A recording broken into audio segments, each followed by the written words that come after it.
From the 22 News Plus studio,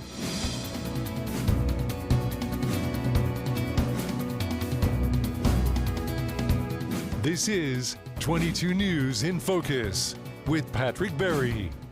Hello, everyone, and welcome to this edition of In Focus. I'm your host, Patrick Berry. Today, we are having a fascinating conversation about our justice system, especially as it comes to dealing with those brave men and women who have served our country. I'm very excited today to be joined across the desk by Jamie Rowen. She is an author and professor of legal studies at UMass, and she wrote this book, Worthy of Justice. Jamie, thank you so very much for coming in. I really do appreciate your time. Give me the elevator pitch of what this book is. This book is a story of criminal legal reforms that are designed to help veterans. Yet they also illustrate what it looks like when you have a criminal legal system that has really good access to social services, publicly funded social services. So the book makes the argument that these treatment courts are being created for veterans because of the resources available by the VA. And that if they're more successful than the traditional criminal legal system for veterans, and actually the verdict's out on that, the data isn't clear, it would be because of the better social services. And so what I did was I traced the creation of these courts as a national phenomenon. Mm-hmm. And then I looked at the implementation of courts in 3 different places to figure out why they looked so different. And I tell the story about why, which really has to do with their foundings, the people who put the treatment courts together, their access to social services, which is really important, and then, of course, the differences between the locales.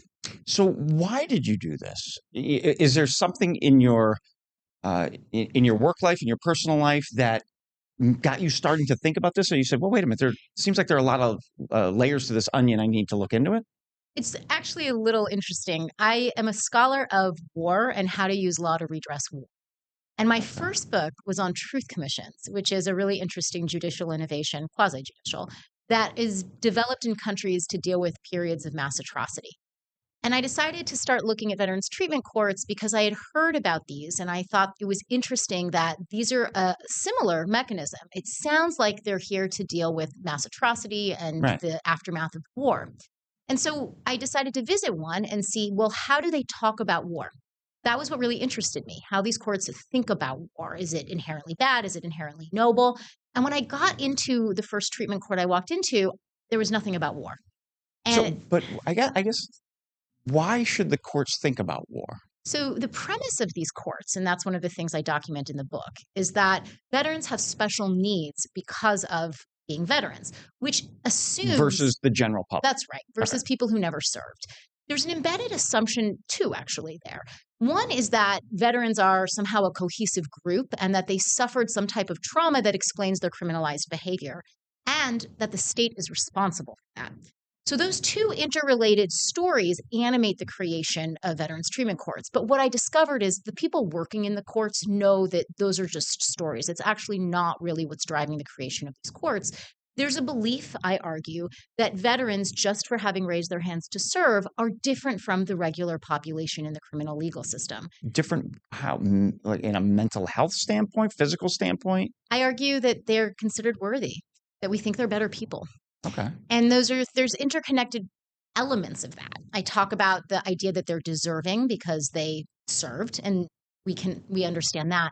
I also talk, though, about how the people working in those courts say they like working with veterans. There's an affective dimension here that makes the people working in the courts feel like they like these criminal legal defendants versus people who've never served.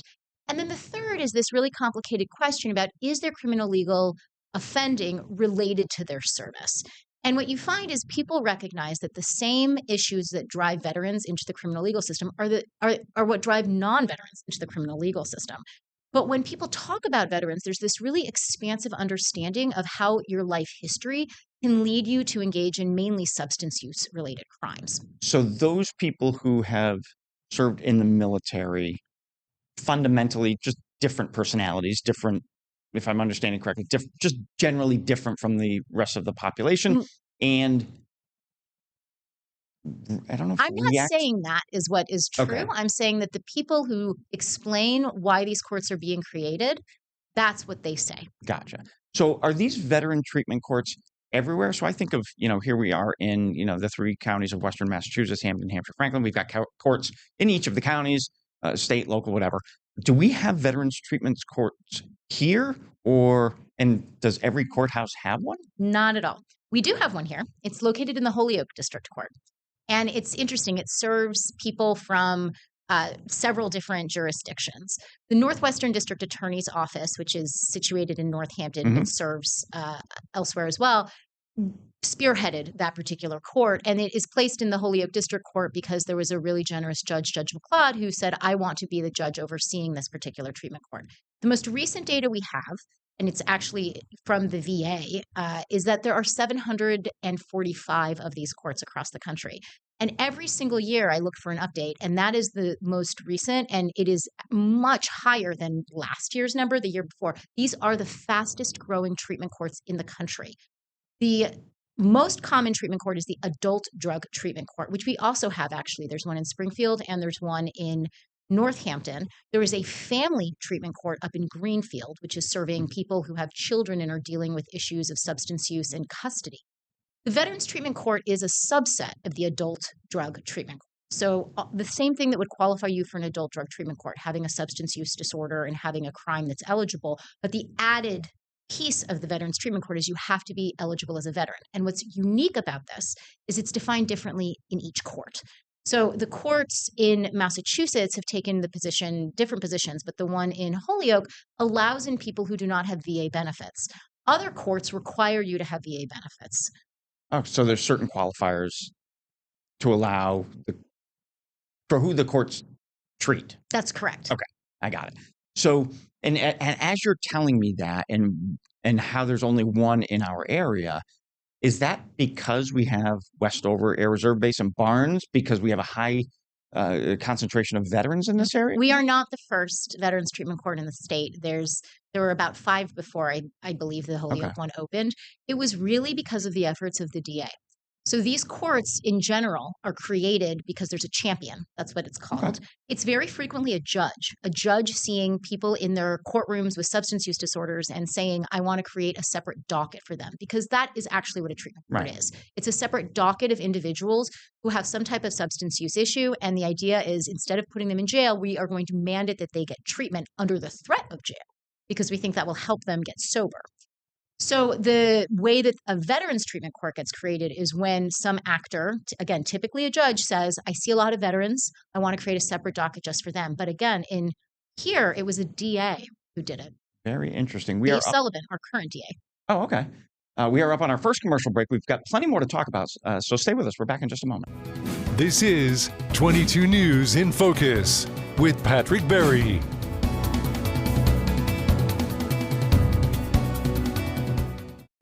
This is 22 News in Focus with Patrick Berry.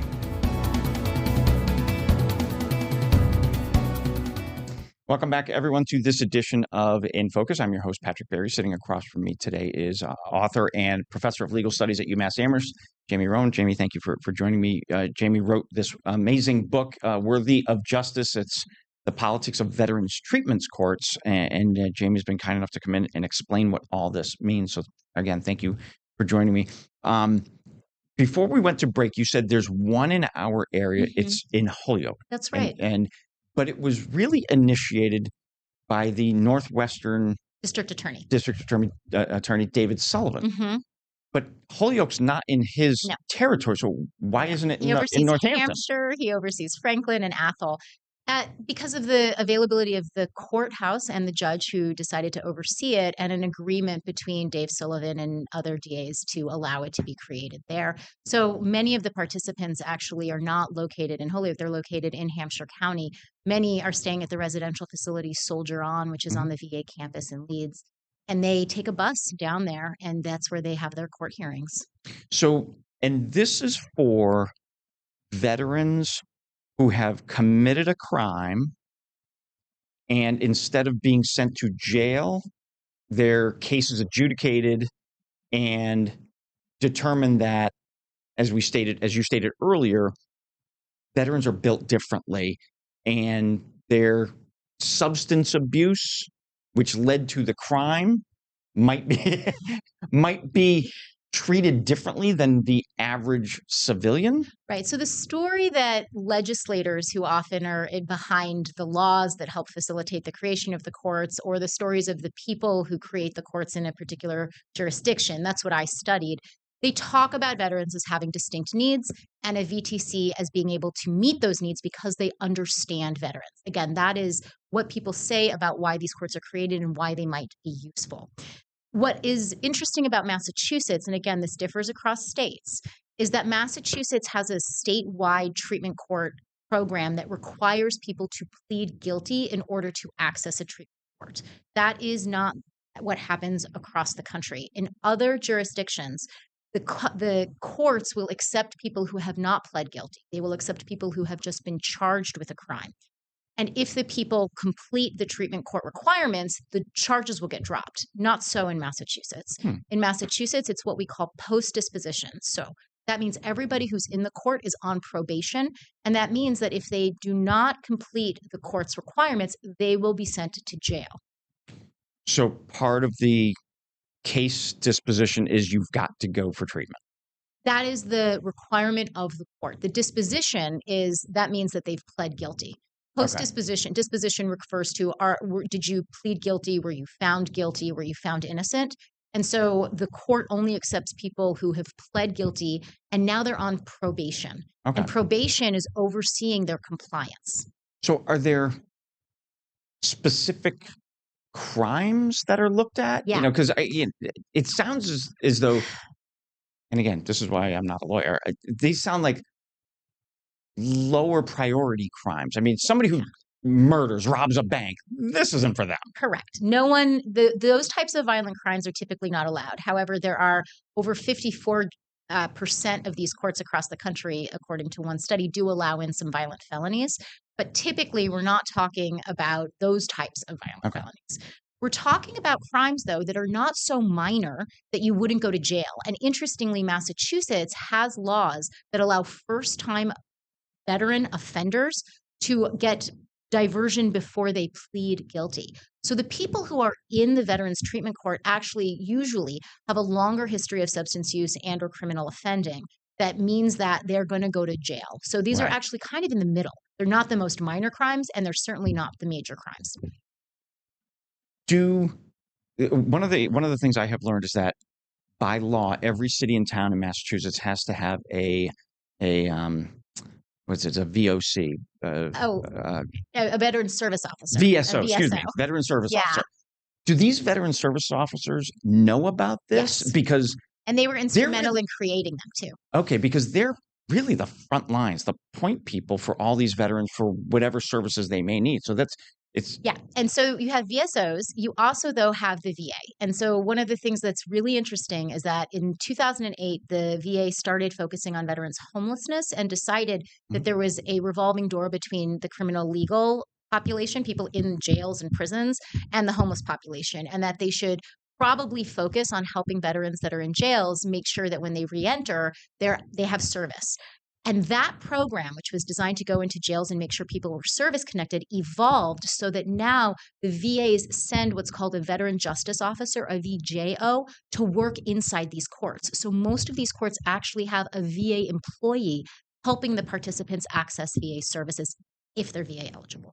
So as part of your research, did you travel the country to look at different regions? Like, because you kind of alluded to the fact that Massachusetts is different. Yeah. Did you look at Southeast, Northeast, Northwest, Southwest, central part of the states, or central part of the country? I've been in 8 VTCs across the country. Okay. My study looks in depth at 3, one in the Northeast, one in the Southeast, and one in the West. And I keep this anonymized because I want to respect the people who are working in those courts. Which makes perfect sense because you don't want to put names out there. So what did you see as the differences between? Wildly different. Really? And that's sort of the premise of my book. Is the first thing is the story that people tell about these courts doesn't really match the story that the people told me about these courts. And then the idea of this as being a sort of national model, if you look at these 3 different courts, it's not just that they do different things, they have different understandings of what they're supposed to do. So the court in West is dealing with a much higher need population, and I call that court triage. They're basically trying to keep people alive. They don't require people to stay sober. They're just trying to get them off the most harmful drugs and get them one step ahead of where they are. They allow in people who have pled, people who haven't pled, people who have committed more violent crimes than the other courts. The court in Southeast only allowed in VA-eligible veterans, and it required sobriety. And it was quite different than the other two. And then Northeast allowed in veterans that were VA eligible and not VA eligible. And it was actually, it had better social services, and it had better support from community members and also lower turnover of staff. And so it was much more successful than the other two courts. We are up on our second commercial break. Stay with us. We're back in just a moment. This is 22 News in Focus with Patrick Berry.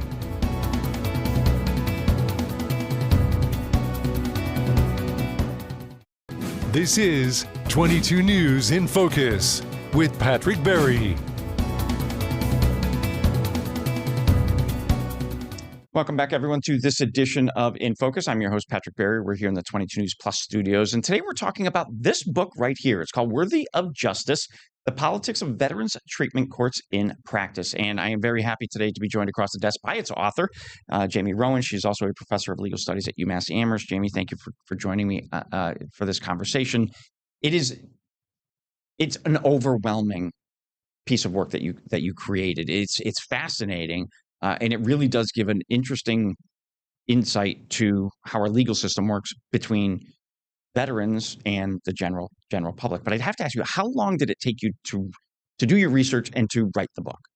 It's taken about a decade. And Okay. it takes a lot of time to do this kind of research. This is research. The travel and everything, Yes. talking to people. Right. So I started looking at these courts 10 years ago, and then I had to decide which courts I wanted to compare.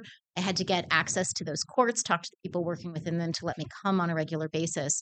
And the National Science Foundation, which is the federally funded government entity that helps research, supported this research. It wouldn't have been possible without that federal funding.